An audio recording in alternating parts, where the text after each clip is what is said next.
Hello students, कैसे हो? सब सही, सब बढ़िया। ओके, सो हम लोगों ने यूनिट्स एंड डायमेंशन चैप्टर पढ़ रहे हैं।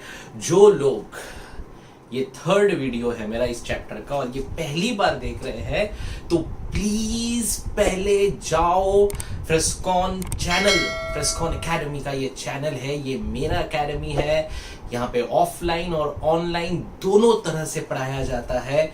और आप लोग को अगर 11th स्टैंडर्ड में एडमिशन्स चाहिए तो हम लोग को मैसेज करो। मेरा नंबर है 9768935090। धमाकेदार टीचर्स हैं और आपको इसी तरह से मजे के साथ पढ़ाया जाएगा। 2 साल ऑनलाइन ऑफलाइन मिला के पढ़ाया जाएगा। बहुत बढ़िया सिस्टम है, बहुत बच्चे इस सिस्टम से पढ़ाई कर रहे हैं और इस सिस्टम में पढ़ाई करके आपका टाइम टेबल भी बन जाता है और आपकी पढ़ाई भी हो जाती है, आपको लोड भी नहीं लगता और आप बड़े बड़े एंट्रेंस भी क्लियर कर जाते हो। So students, please subscribe Frescon academy का channel and like my video अगर आपको अच्छा लग रहा है तो। और जिन लोगों ने अब तक सब्सक्राइब नहीं किया है, सब्सक्राइब करो और इस वीडियो को देखने के पहले इसके पहले के 2 वीडियो जरूर देखना, नहीं तो ये वीडियो में थोड़ा बहुत समझ में नहीं आएगा। ठीक है? So guys, once again welcome to Frescon academy of science. 11th standard के जो नए स्टूडेंट है, जो अभी 10th पास आउट करके हैं और जिनके सपने बड़े हैं, जिनको बड़ी बड़ी चीजें करनी है और दुनिया में आगे जाना है, हमारे साथ जुड़िए। हम आपको गारंटी देते हैं कि हम आपके सपने पूरे करेंगे।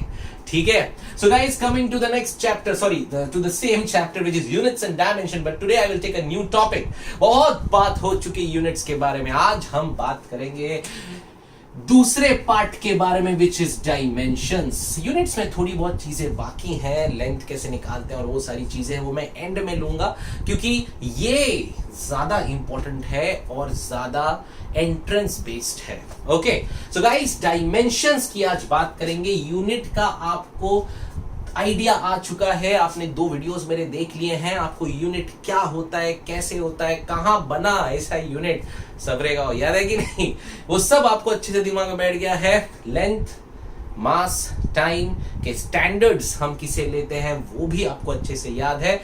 अब हम आगे बढ़ेंगे कि डायमेंशंस क्या होते हैं। सो गाइस, डायमेंशंस, अब ये डायमेंशंस क्या है? हमने सुना है 1 डायमेंशन, हमने सुना है 2 डायमेंशन, हमने सुना है 3 डायमेंशन। ये नया डायमेंशन क्या है? देखो, डायमेंशन कुछ नहीं, डायमेंशन होता है एक टाइप का कैरेक्टरिस्टिक।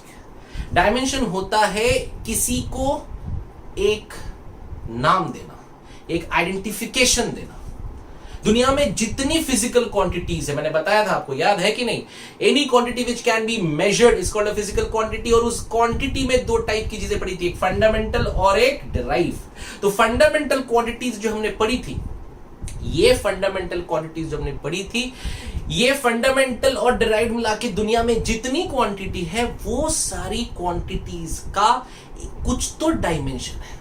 मेरी बात समझ में आ रही है?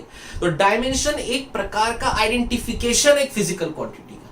मैंने कल बोला एरिया, आपको क्या पता कि एरिया किस पे डिपेंड कर रहा है, कौन से फंडामेंटल क्वांटिटी पे डिपेंड कर रहा है, आपको नहीं पता ना, है ना? अगर मैं कल बोला अरे सुनना मोमेंटम, अच्छा ठीक है, पर ये मोमेंटम किन फंडामेंटल क्वांटिटी पे डिपेंड करता है ये आपको नहीं पता ना। समझ में आ रहा है? ठीक है, a kind of address of a physical quantity। आप किसी भी फिजिकल क्वांटिटी के डायमेंशंस को जानकर ये पता लगा सकते हो वो पर्टिकुलर क्वांटिटी किन चीजों पे डिपेंड करती है।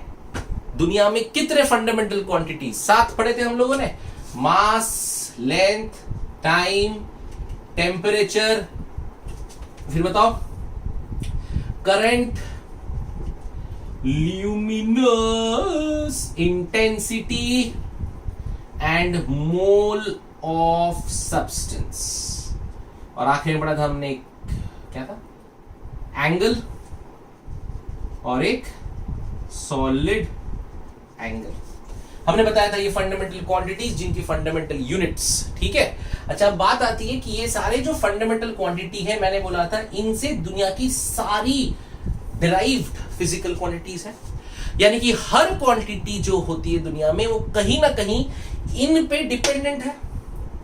तो यही बताएगा डायमेंशन, समझे। अब हम एग्जांपल लेते हैं। For example I take an example of area.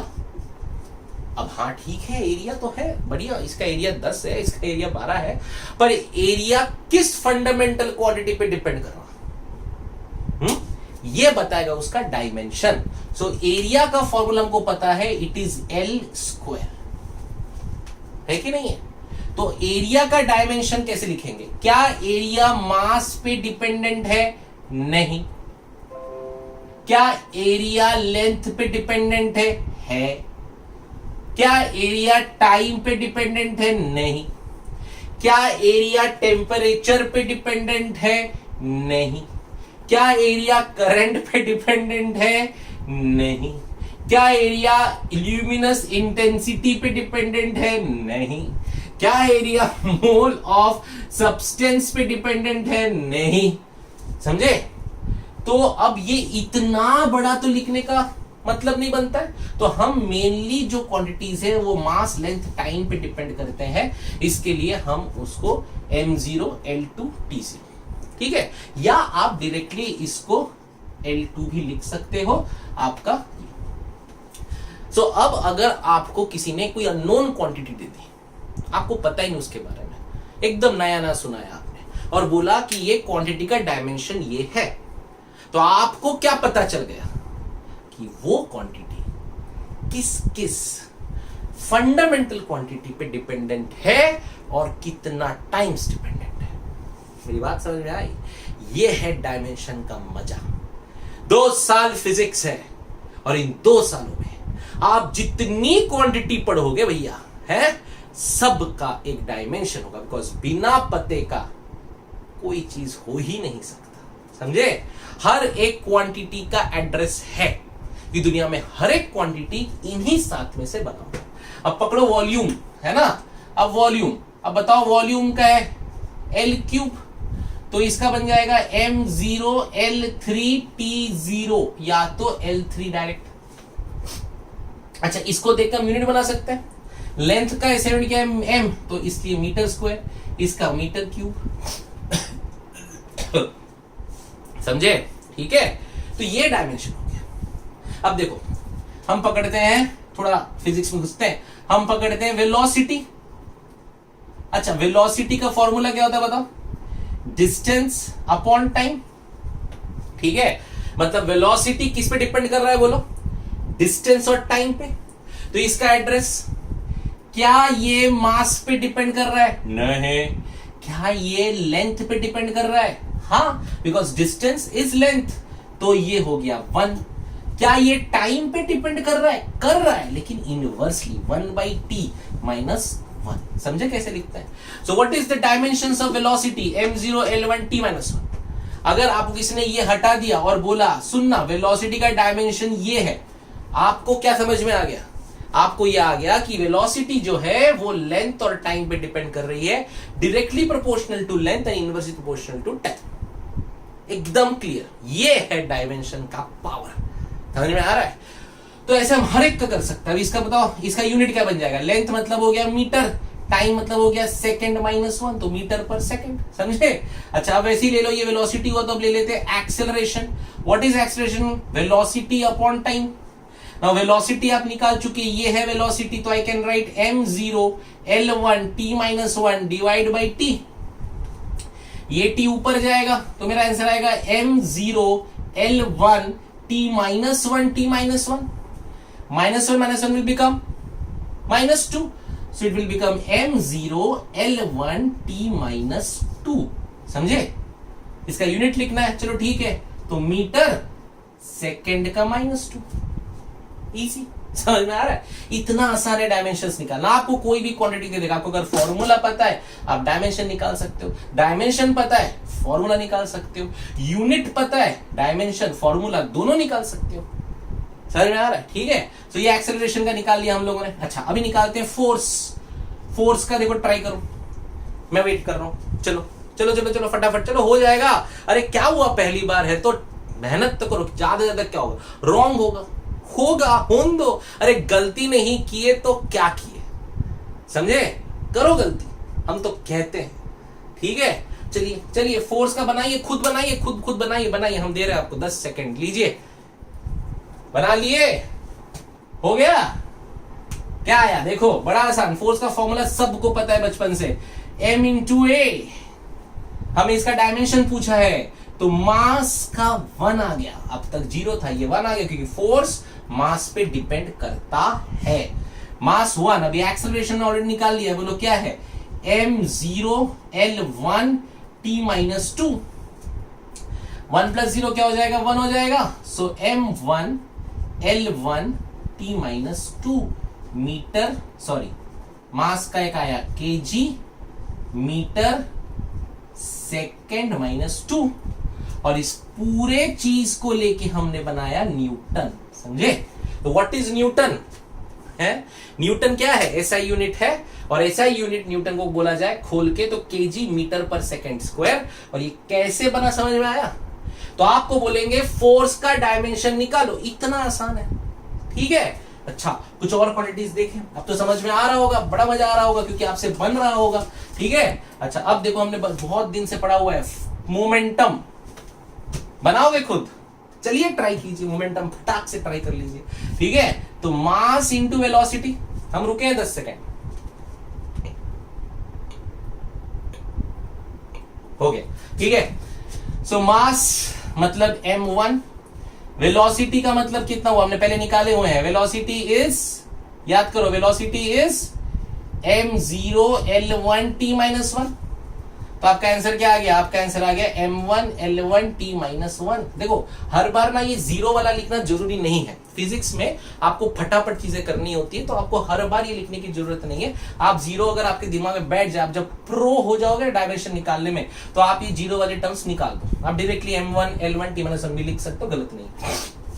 अच्छा अब देखो एक करते हैं, okay now a very important one, like kinetic energy formula half mv square. अब देखो ये जो नंबर है ना, नंबर का कोई डायमेंशन नहीं हो सकता, नंबर तो कांस्टेंट खुद है ना, every number is a constant, 6 तो 6, आधा तो आधा, ये किस पे कुछ भी नहीं, ये कांस्टेंट है। So number is dimensionless, okay. अब आओ मास, तो m है, तो I will write m1। Velocity तो हम क्या लिख सकते हैं बताओ, वेलोसिटी का फॉर्मूला क्या है, velocity is L1 t minus 1 का होल स्क्वायर। m0 मैंने लिखा नहीं, आप समझ जाओ, ठीक है। सो L1 t माइनस 1 का होल स्क्वायर, अब ये करो, देखे क्या आएगा। देखो अब इसमें ना बहुत लोग गलती कर बैठते हैं, 1 2 जा 1, सॉरी 1 का स्क्वायर 1 माइनस 1 का स्क्वायर माइनस 1, ऐसा नहीं होता, ठीक है। अगर हम इसको खोलेंगे तो m1 ब्रैकेट में L1 into L1 t minus 1 into t minus 1, समझे। इसमें 1 प्लस 1 कितना हो जाएगा 2, सो m1 L2 ये आएगा t माइनस 2, समझे। सो ये बन गया आपका क्या, kinetic energy, m1 L2 t minus 2, समझ में आ रहा है। तो मास कितना है बोलो, unit kg metre square second minus 2, इसका यूनिट क्या था kg मीटर पर सेकेंड, समझ रहे हो। तो ऐसे आप डायमेंशन किसका चाहे उसका निकालो।